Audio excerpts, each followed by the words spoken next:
Oh, la, ah, ah. Hey, y'all. Listen, welcome to another episode of Conversations with KFLO. I'm your girl, KFLO. I got two guests tonight. I got Kim B and Sonya H in the house. Hey, ladies. Hey. Oh, yeah, Sonya, them lashes real cute, girl.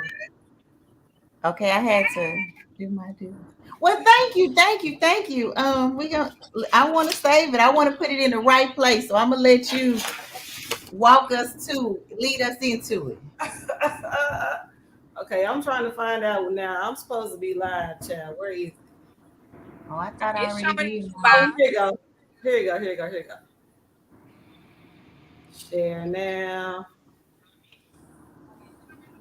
Okay, here we go. Do this.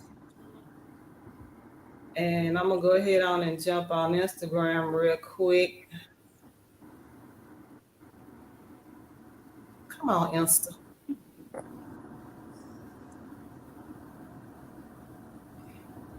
Kim, how was your day? I know you coming in from work. It was good. It was good. It was a good day. Productive. Very So is this productive. is it still raining right now?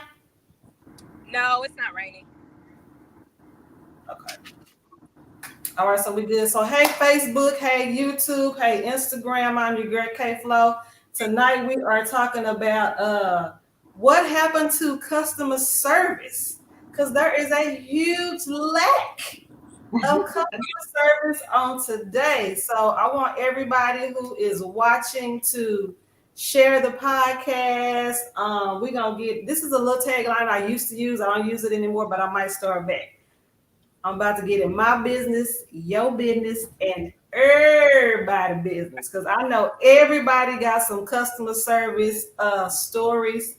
And so that's what we're gonna talk about tonight. I want to talk about these teens. I just had a horrible experience on this weekend. And so I'm gonna share that. And again, you guys, please like, tag, and share the podcast. I put my YouTube channel in the notes, so you guys go and follow that. And so, what I'm going to get into now is so, what do you think is going on? And this is for either one of you, whoever wants to. What do you think is going on, especially with the teens today? Because there doesn't seem to be any adults anymore at any of these places, in the fast food places, in the retail. Like it's all a bunch of kids who have zero customer service. So I'm wondering, are y'all even training these kids today, or is it just jump on the register and get them out? Like, what's going on? So my experience has been a little bit different. I feel like there are adults that are working in positions that normally you would see children in, like fast food restaurants, cashiers. I had an experience the other day at the Dollar General. It was a grown man walking around, cursing with his earbuds in, checking everybody out, holding a full conversation on his phone the entire time. This is an adult that was probably in his 40s, and he lacked customer service altogether. I actually even asked him why he was having his phone conversation. I'm like, "Are you the manager?"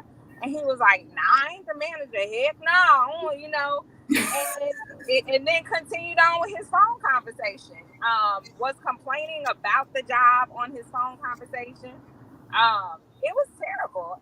And so, if we're not leading out as adults, how do we expect for children to be able to know how to act when it comes to customer service? So, um, I see a lot of adults failing in that area as well. Okay, so let me say this real quick. So this show is to inspire, encourage, and empower people to live life better. I want to throw that out there. This is not a bashing session. However, it's something that needs to be discussed because it's just a real serious problem. See, in my day, when you had a line, everybody jump on the register and get these people out of line. We didn't have people just waiting. I mean, today it's like they don't even care. It's like they don't even see that this line is long. Ain't nobody trying to move this line along faster. It's just they just going at regular pace, like ain't nobody in the line. So, Sonya, what you got to say about that? It's two things at play right now. I think we are literally at the bottom of a shallow talent pool because people who would normally be in these jobs are opting out of them. Some of them are continuing to be students. They're prolonging their. I know when I graduated from college, I worked a few years and then I thought about it and went back and got my master's. Almost all of the young adults are going through their bachelor's straight into their master's, and think about even the ones that have their associates already. They go to college, finish in 2 years. I know of a young man went straight to the military. It's the talent pool is shallow. So people who normally you wouldn't have selected, because I work in human resources, people who I never would have selected, they're getting the jobs. And guess what else? People who I would have fired are still in the jobs. Why? Can't afford to terminate them. Who's going to Oh, do the Sonya, you working up. So, Oh, Tanya, are you talking about, skilled jobs, or are we talking about jobs that are not skilled, like fast food cashiers? Um, what As a human resource person, are you speaking on skilled jobs? Or are you hiring for non-skilled jobs? it's my jobs are all administrative clerical. So I mean, you do need some skills like but it's not, you don't need advanced skills to fill these jobs. That's another thing. If the hourly wage is like is comparable to something that they can get on a more flexible job like Amazon, you work 3 days a week and you're off four. We can't compete with that because it seems like the job, the pool of people out there don't want to work Monday through Friday, 8 to 5, 4:35, and follow all those ridiculous, strenuous rules that we have. I don't want to work 6 months before I get a vacation. I want to come in and be off next Monday. So I think the mindset of the American worker has changed. Okay. And so this is just a new day. Like, I mean, think about people working from home. When I got these braids the couple of weeks ago, the girl worked the whole job, the whole 5 or 6 hours we were sitting there. She worked on her work from home job. They don't know where she is. I can't compete with that because I said, if you don't mind me asking, how much do you make an hour? But for a young person, I can't compete with that. She also had her child with her. Mm. Can't bring your child to work, and you can't go to the salon and get your hair braided. Not if you're working where I work. Right. I So, think it has a lot to do with the culture of the company, right? Chick-fil-A is a company that's always heralded as a company with great customer service. right. No matter where they're located, whether it's teenagers or adults, they've instilled a particular culture. Some of these other places, they don't have a culture. You just come in, you work, and you do it. You function how you want to versus actually having a culture of greeting customers when they walk in, Right. trying to get the line done efficiently, trying to have small talk with people that are in your line. That the art of customer service, I think, has died, but that falls back on the company, right? Like, you should be training your employees properly so that that culture becomes embedded instead of the culture of being lackadaisical or not caring about your patients as they come in. And you see that, like, if you go to Dollar General, it really doesn't matter what Dollar General you go to, it's almost like the same It's the attitude same. that employees Yeah. have. It's the same, and it's the same attitude ever. And I'll say, for example, I used to love Chipotle. I still love Chipotle, but their customer service has just gotten. I mean, it's just trash, pure trash. The food is still decent, but Mm-hmm. it's people back there. They don't have on gloves. They don't have on masks. Like I'm watching you cutting and talking. Having a full blown conversation while you back here cutting up this chicken. So you need a mask, I'm and then talking about food. yeah, they talking over your food. And hair nets is no longer a thing. Back in the day, you had to wear a hair net. Ain't nobody wearing no hair net. You know what I'm saying? You got braids. You know what I'm saying? You got long nails and everything. And you talking over my food. So it's like, golly, I want this burrito, but you making me really not want this burrito because I'm looking at everything that you're doing. And not to mention, it's 12 o'clock and you already out of half the stuff. So I asked the young man at Chipotle, I said, well, can you give me some side of guac since you added these saute onions? No, ma'am, they won't let us substitute. I mean, but you added the normal stuff. So why you can't? I said that would be good customer service for you to provide me with something else since you don't have what you supposed to have. Yeah, and I He don't think care about it's definitely training, and that's, to me, that's empowering your staff. If it's going wrong and they ask for something, accommodate them this way. But I called a small restaurant, two locations or whatever, the other day, and I got a young lady on the phone, and I frequent the restaurant all the time. Y'all probably seen me post about it or whatever. But I called the restaurant and I was ordering my casserole, and I thought I knew the menu better than the young lady did or whatever, and I knew how much it cost. But the way she took me over into she's in a new system, give me a second. The prices have changed. If you don't, here is the new prices. This is what you've been thinking. And I mean, she really walked me through it. So I know the owner. So I called them and I said, hey, I just talked to some young lady out there and she did a good job. And he said, I'm standing right here because it's what you expect. You're training your staff to do what you want them to do, and that's how you get there. I think it's a training issue. Now, one thing that I also think is affecting customer service is the attitude even of some small business owners. Like this man that owns this restaurant has a, I want my service to be on this level. But then you go to other places and it's like they act like they're the star of the show, like right. they're the influencer. It's kind of like a lack of humility. Like I am the customer, and I'm not saying I'm always right, but I'm the one who should be having a good experience. Your bottom line is not as important as my experience. Like I go to get a haircut, you jack up my hair, and then it's just like, well, oh well. No, that's not an oh well, because when I leave, I'm gonna complain. This is a year ago, I had the worst service with my hair I've ever had, and then it was just like, oh well. And then everybody who saw me was like, I thought you went to get your hair done. And I was like, I did. So I complained to everybody. I can no longer refer anybody to you because I don't know what they're gonna get. Exactly. And then you're like, but it's big I. But what about little old me? You need your money, but it was my money. How do you think your customer feels that they got basically gypped? And I don't think I agree with you, Sonya. I don't think the expectation as a consumer is that companies won't make mistakes. But how do you rectify the mistakes that happen? Right. How do you Exactly. fix it? I've been places where they made a mistake and they're, man, we're gonna go ahead and comp this for you, and I'll go back because Mhm. you've done the right thing.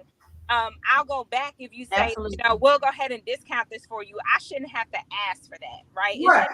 that you automatically do because you understand that as a patron, word of mouth still matters, It especially does. social media. That's our new word of mouth. So you don't want people to have a negative experience and now spread that around because people will. You're in HR, so people will spread bad things way faster and more often than they will spread positive things. Mhm. So you definitely want to make sure that your patrons have the best experience possible. And if there's a mistake that's made, correct it. I don't expect perfection. I just expect for you to rectify any situation that goes wrong. And And that's where a lot of even people fail.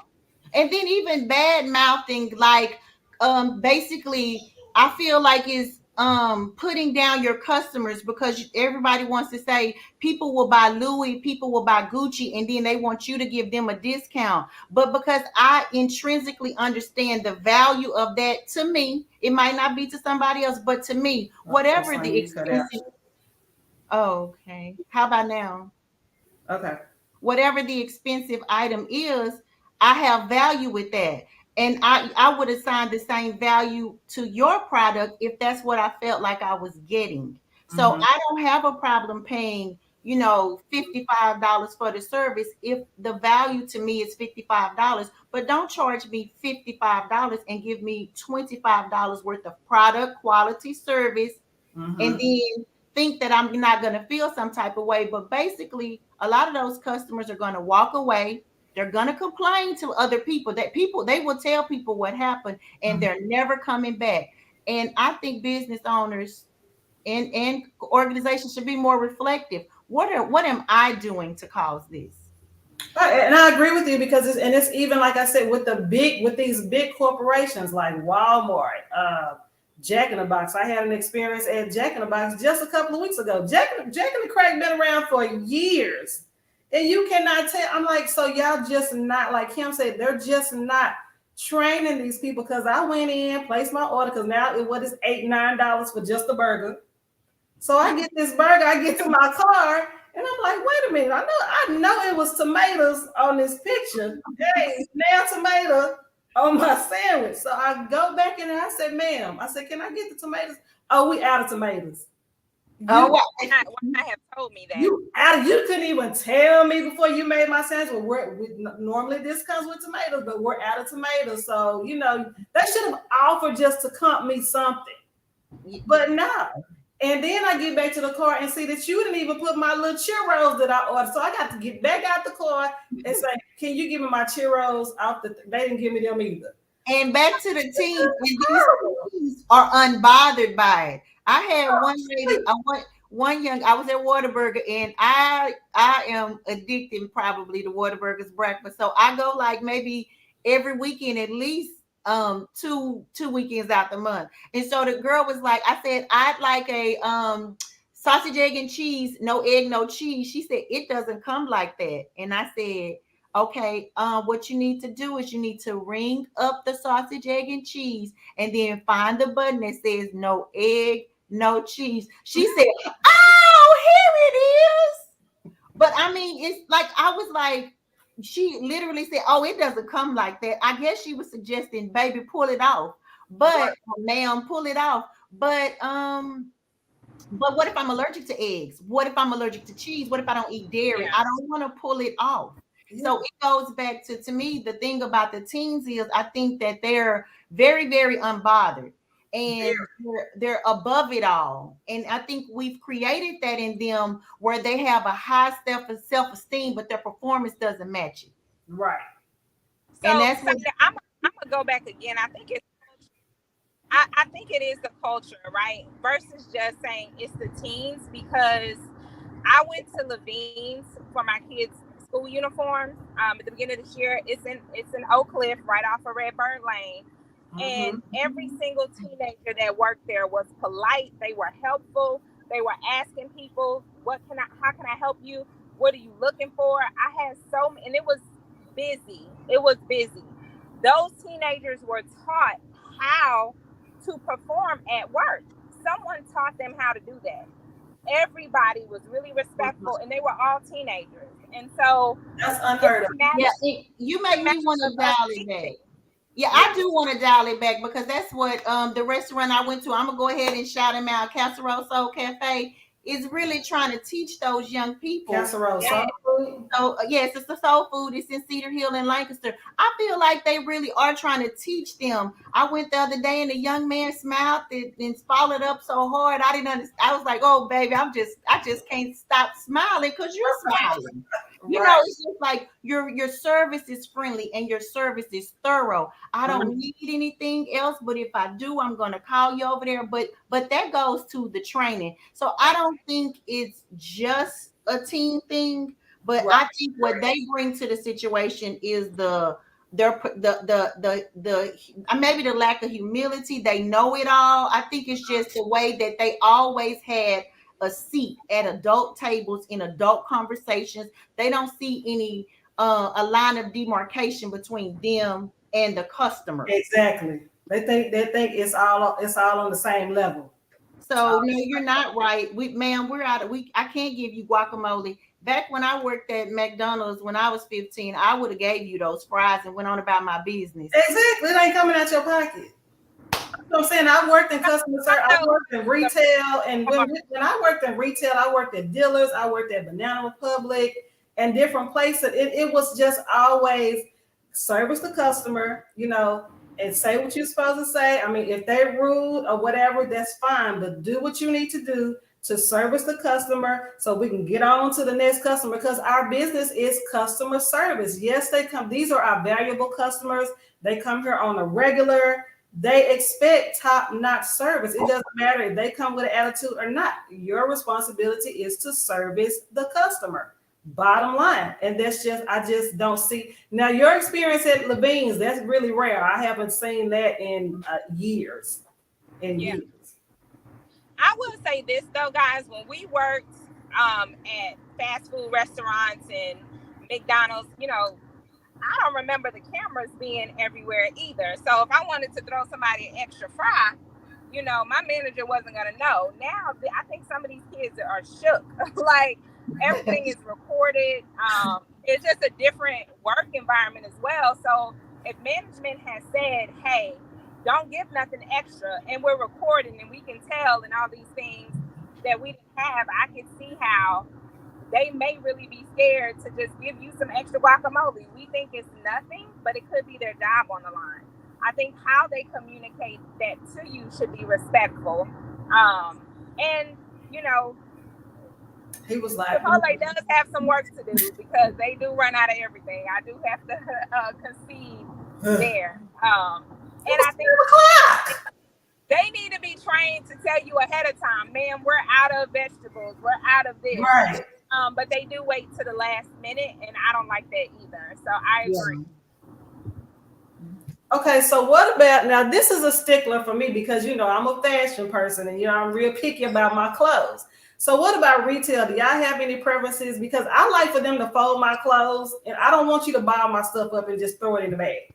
Because I had an experience, and the girl was struggling. I was like, God, dog, you almost had it. She attempted to fold after I said something, but I was like, before I even knew it, I said, give it her, I fold it. Because obviously you don't know how to fold. I'm like, you don't fold your clothes at home?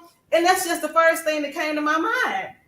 So before I could even think, baby, you don't fold your clothes at home, but give it here, I do it. Well, I do now. I never even noticed that. I would never have paid attention to that. But my retail experience is going on. They throwing my apples. I don't mind if you throw some other things when you're ringing it up. But if you throw my apples, or do if you drop my apples like that, they're gonna bruise. I mean, and it's not. Again, no age limit, because it's just we're raking them across and trying to keep going. But I think the moment where you can't throw my produce, honey, you're gonna bruise it. But now the clothes, Kim, I'll be honest, I don't even notice how they put them in the bag, as long as I did, because she was literally balling them up. She wasn't even attempting to. I worked retail.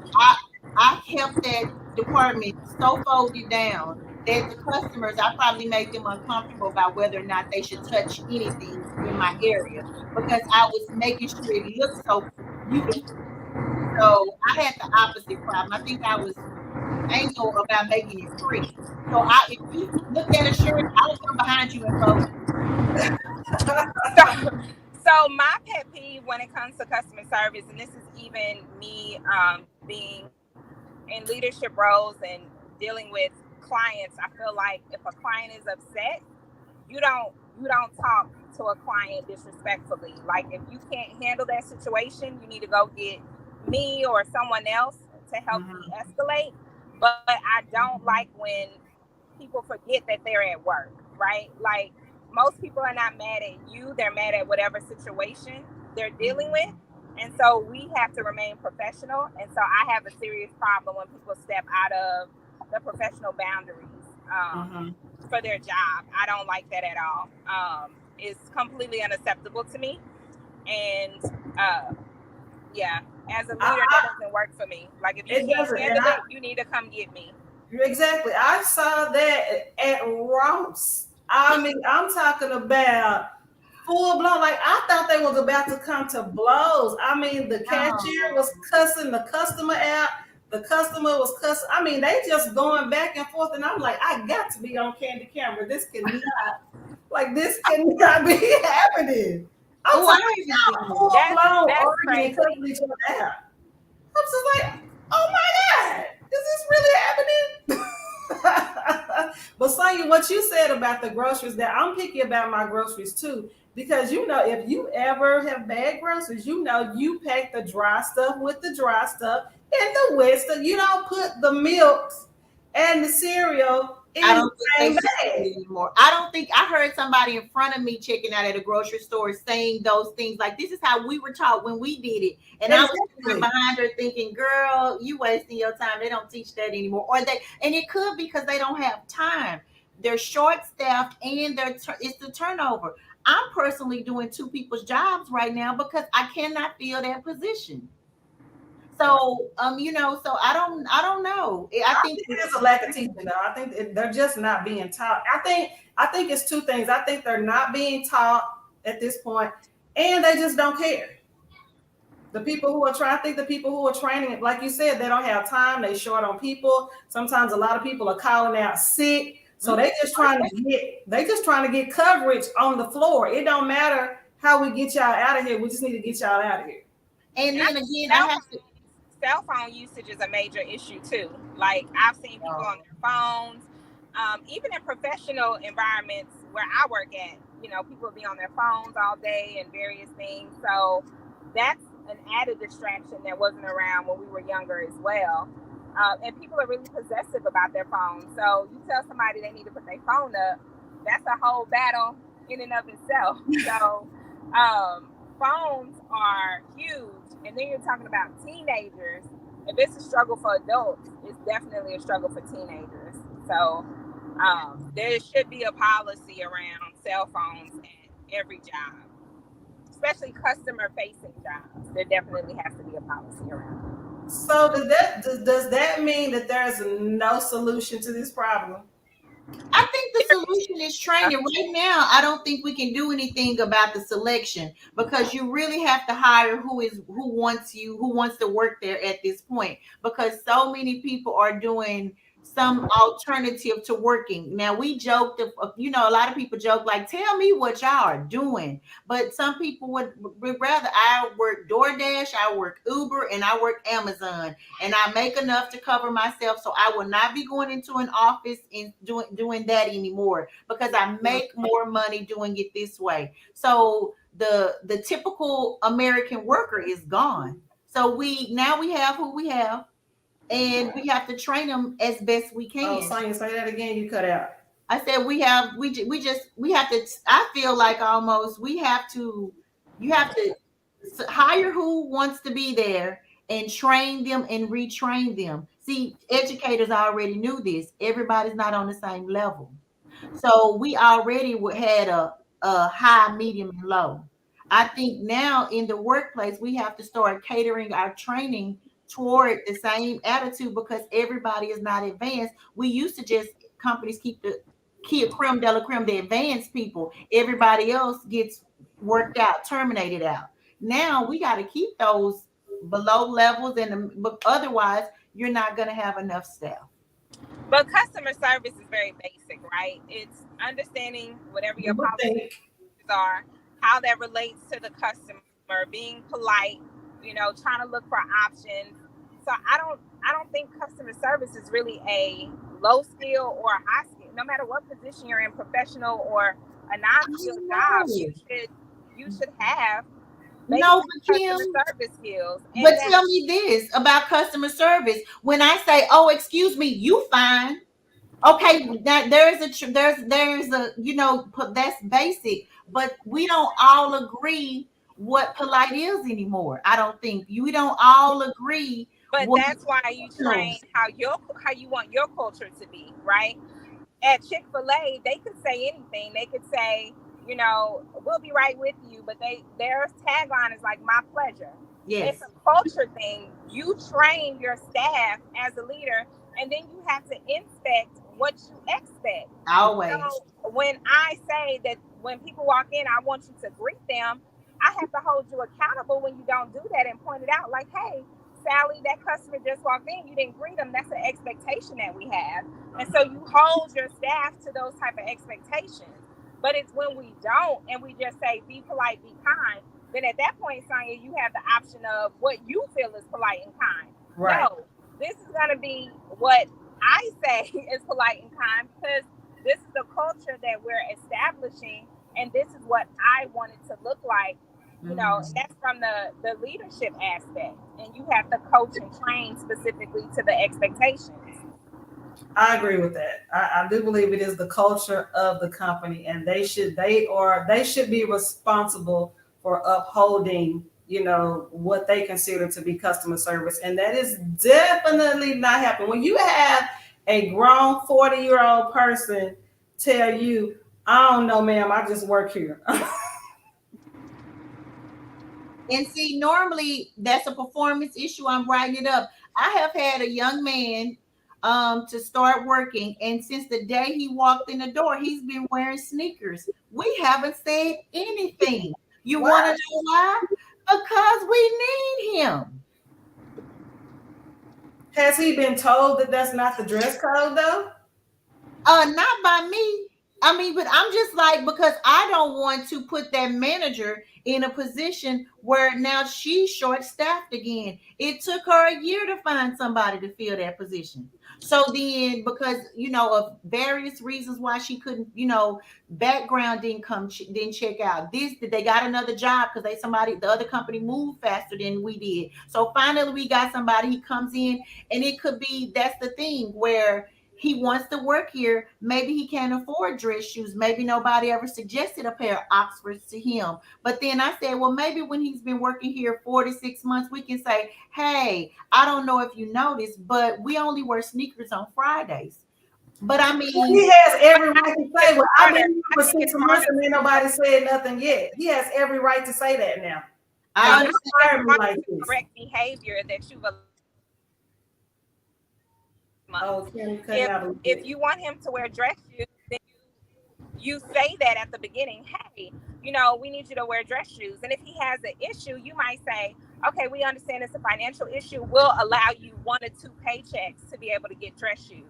But if I've been wearing tennis shoes for 6 months and now it's like, hey, you should have been dressing a certain way, I'm gonna be like, no, y'all never said anything. Exactly. So you have to establish what you want at the beginning. And I get what you're saying, Sonya. Like, we don't want to lose anybody, but then at the same time, you're encouraging bad The bad behavior. behavior and other people to pick up on it. But my thing is like, I do not want to make the manager feel like I've stepped over and corrected this person. I haven't had a conversation with her. Do you see that? What are you going to do about it? Or are you going to do something about it? Because this is what it's going to create. So he's been there about 3 weeks now. Same thing you were saying. Give him an opportunity to make a couple of paychecks through. Maybe catch up on some things that you had to catch up on while you were waiting to get this job, and then say, "Hey, I don't know if you noticed." But the other thing, again, they're just built different. He said that he didn't come to work on Monday when the storm came because it was wet. He got wet. Say what? Repeat. He said, I got soaked. And then when I went to my car, I got soaked. And then I looked on my street. And then I said, it might be flooded. So I didn't come. So he didn't make an attempt. He just went outside, took a look see, and said, oh, no, I won't be doing this. And He say he took a look. See, he took a look see and said, I won't try. He Right. didn't. So I mean, it's like that. The part of it is it's going to be these generations in the workplace. They're different. Our parents would have said, get on out there and give it a try. Our Right. parents just gave it a try. Our parents would have encouraged us to give it a try, but this generation, I think, has been encouraged. Oh, no, you don't hurt yourself. Don't stretch yourself. Don't struggle. Now there are always exceptions, but I really think it goes to there's going to be a cream of the crop where they're high performing, high functioning. But then if we take a closer look at the rest of them, they're not. I mean, I got my first job when I was 15. They're not working till they're 21, 22. and again, I think too, like we've all been teenagers, and it took someone to mentor me. So you want to have mentorship avenues and things in place where someone who's already well groomed, someone who's already, you know, been in the professional realm, they could reach out to that younger person and help them, and maybe have another coworker there instead of management or even yourself say, hey, it would look better if you wore dress shoes, or something that a mentor that can help guide that young person, because he may not know any better, and the fact that no one has said anything encourages that as well. So I think mentorship is very important for young people so that they can grow and develop, because we all have to start from somewhere. And growth and development is what you really want amongst your staff. You Right. really good. And that's what I tried to do with like the young lady I was telling Kim about the eyelashes that I received. And I told her I want something very conservative. And she said, well, I got a classic set. And then I said, I Googled what classic looks like. And I said, oh yeah, that's conservative. That's what I want. But her interpretation of classic and my interpretation of classic were two different things. So I have these voluminous things going on. But I told her I did not get upset with her. I thought she did a good job. She was so professional. She offered to take them off. And I said, no, no, no, no. I'm going to rock these for about 2 or 3 weeks and see what it does. But I went to her aunt who referred me to her. And I said, she should probably send out pictures or ask for pictures so that she can see exactly what her customers want, so that she can duplicate the look, and then that way there's no miscommunication, misunderstanding. And the aunt was like, that's a fabulous idea. We put together some things, sent it to the girl, and she seemed very receptive. She even said that I could do what you're asking for, but that was just the part that she missed. But I think she does good work. But now she had to be open to listening to the feedback. And I think that's important. Like, are you listening to the feedback of your customers? Like, if they say something, what are you doing with the information? Yeah, yeah. I'm gonna read a few comments because we got some commentary going on here. Sis Ross was saying, listen, don't buy from them no more. Cook your own food. Mario said the customer is not always right. I think this is Sis Ross who said, I bought a cinnamon twist from Taco Bell. It had no cinnamon. She said, you are the only person who complained. We don't have no cinnamon. So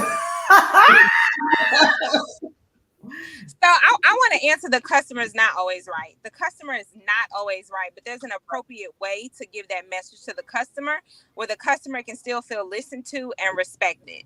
So there's not an expectation that the customer is always right, but how did you deliver the message? That's where the problem is. Mhm. So we have to make sure that we're delivering a message in a way where the customer understands and feels listened to, they feel heard, and lastly, they feel respected.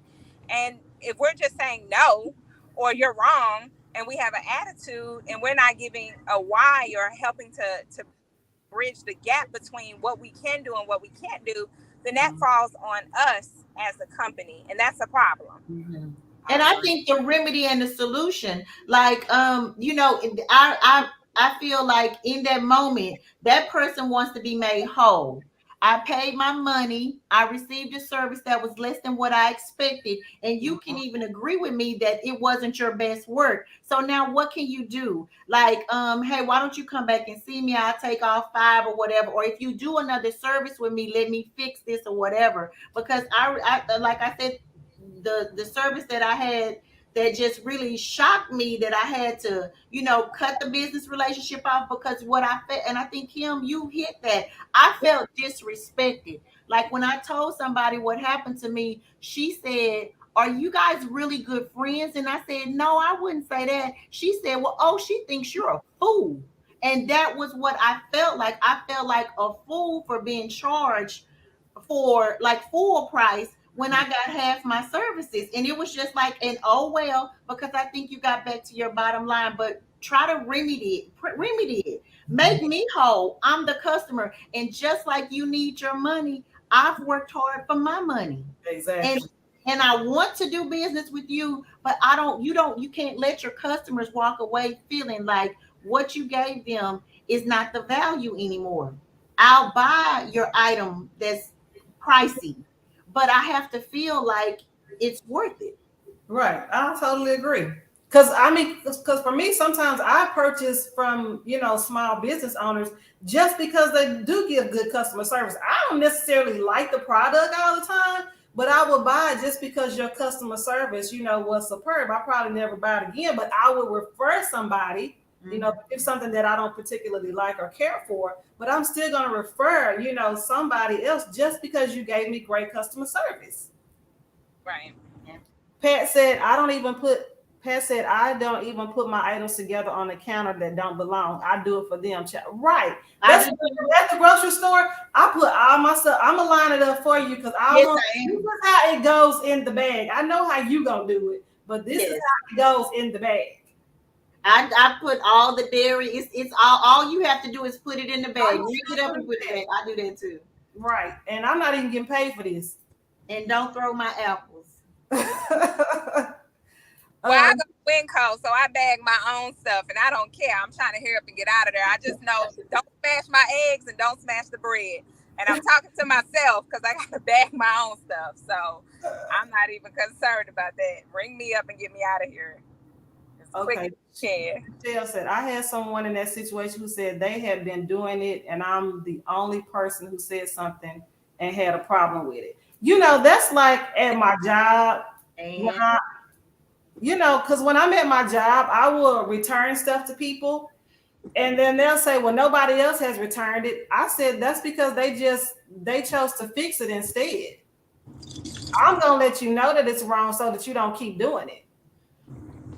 So, but that's just. I agree. I think that's a rude comment. So if someone gives you feedback, and even if it's criticism, I think as a business owner, you have to understand that those are nuggets. When someone is complaining, they're actually coaching you on how you could be better, right? So if I'm telling you that I had an issue or something was wrong, and your response to me is, well, no one else has ever complained, then me and you don't need to do business anymore, because that lets me know that you don't care about me or my dollar.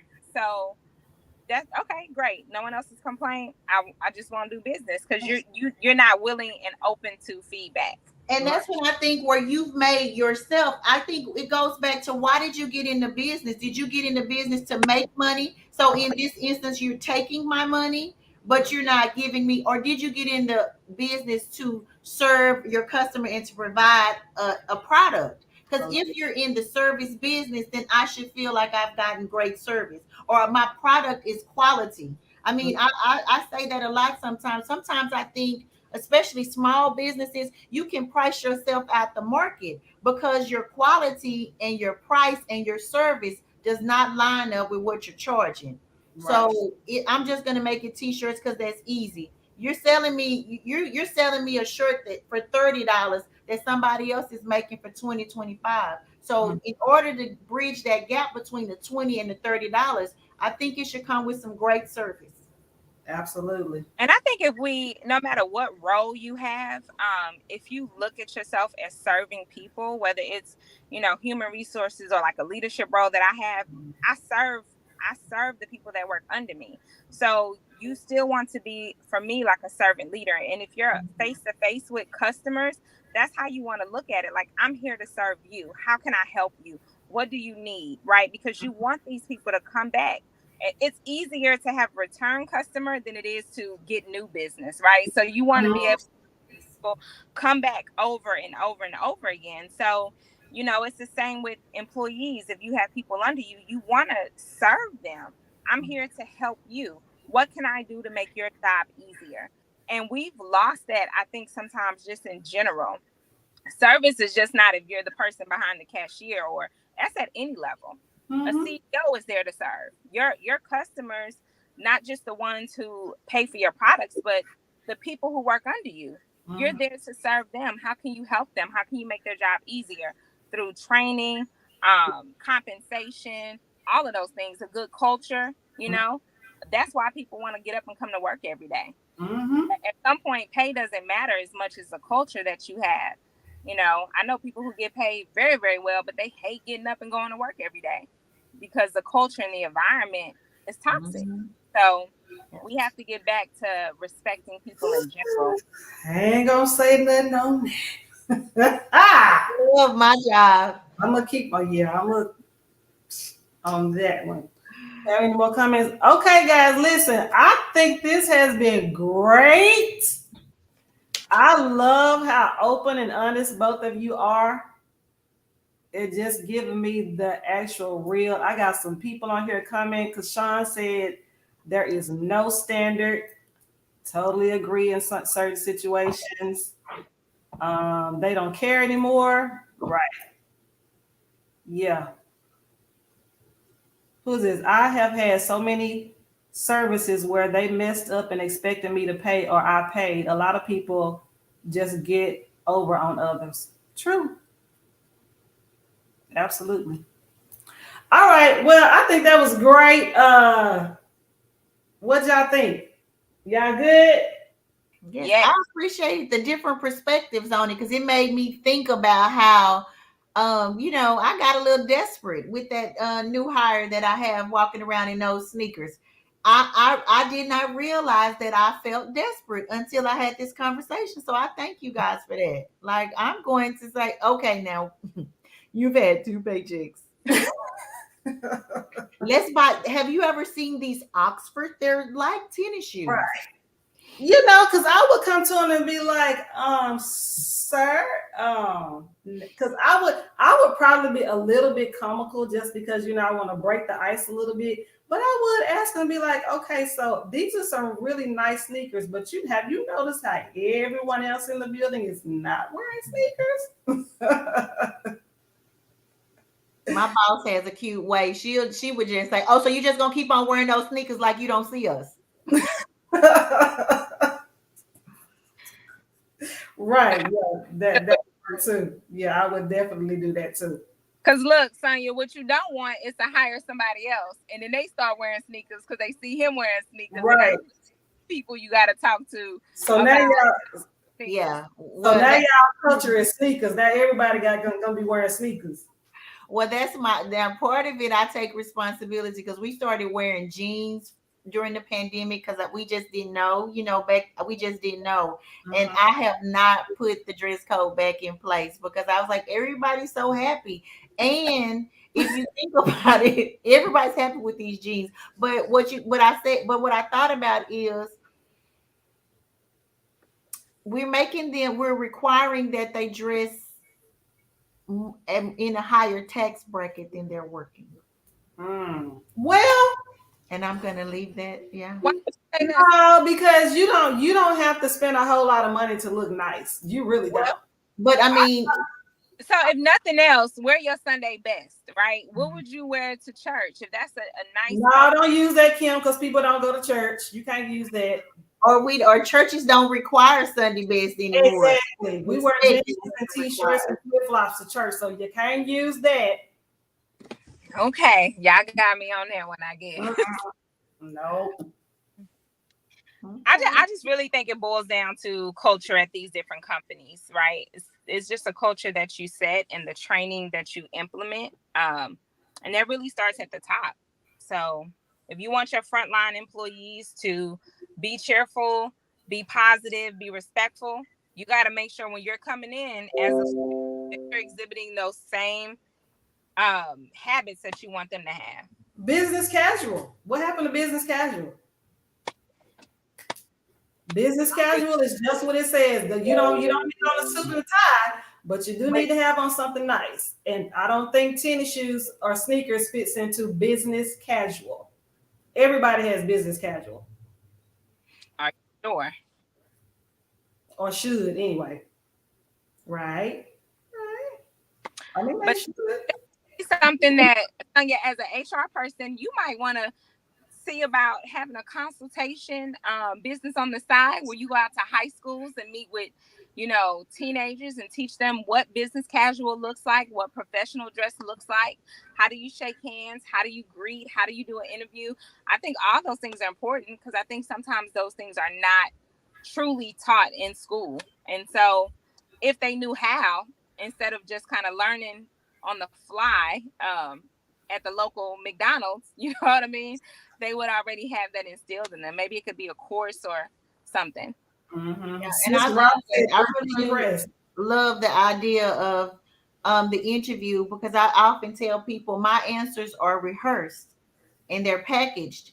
and it just fits whatever question you ask me, how I'm going to fit what I already planned on saying into this. And I said, where as some, and I really try to teach that to my entry level staff that's trying to promote.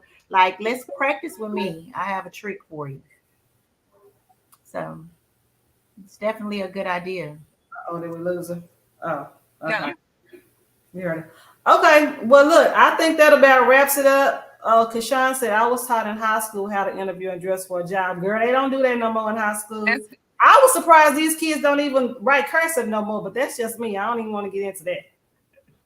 I think some schools do it and some don't. Mhm. It's not a Yeah. required course, you know. I Yeah. think And I just decided, anybody, I'll share this. Third grade, buy your child a cursive handwriting book and give it to them, or print the sheets off, and let them practice their cursive or whatever. My son came to me. We had to, it's back to school. We had to sign some documents, and he said, "What do they mean by my signature?" And I was like, "Oh, he is in third grade. I need to." I said, "Just write your first name, last name for now." But that's something, like, schools don't do it anymore. But I just encourage the, people, families, why don't you take up the slack? They don't value it anymore, but you keep it going for your children. At Absolutely. least their name. At least teach them their names. Absolutely. Okay, I want all 5 of you who are watching to please share this podcast. Please, I need your likes and your shares and your follows. I'm on YouTube as well. And I want to say this, my next show is going to be a fashion. I'm going to do a part 2 of my fashion podcast I did. So if anybody on here knows anybody with a fashion business, whether it be clothes, shoes, earrings, cologne, purses, whatever, please share this and tag them, and then they have to reshare the podcast, and then I will shout them out on my fashion podcast, which I believe is going to be on September the 15th, I do believe. So, if nothing else, any more church announcements? Y'all good? no, Sonya, it was nice meeting you. Nice to meet you as well.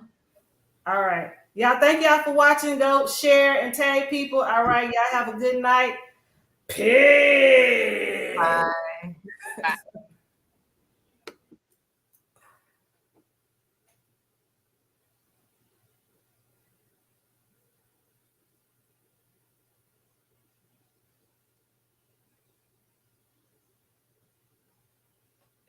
Good hour.